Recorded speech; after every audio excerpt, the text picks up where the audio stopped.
মনেরই দুটো স্তর দেখা গেল। একটা, তুমি কিছু শুনছো, কিছুই আর মনে থাকলো না, পরবর্তীকালে তুমি কিছু অ্যাপ্লাই করতে পারলে না, এটা হচ্ছে অচেতনতা।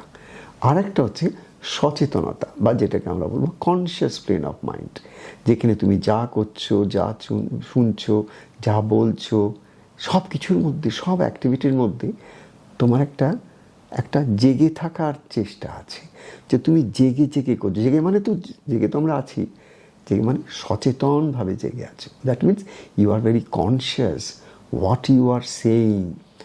আর তারপরেও একটা মনের অবস্থা আছে, সেটা হচ্ছে মনের এই যে একটা অবস্থা, এরও ওপরে একটা অবস্থা আছে। এইভাবে তুমি যখন প্র্যাকটিস করতে থাকো, করতে করতে করতে করতে একটা সময় আসে যখন ইউ বিকাম সুপার কনসিয়াস।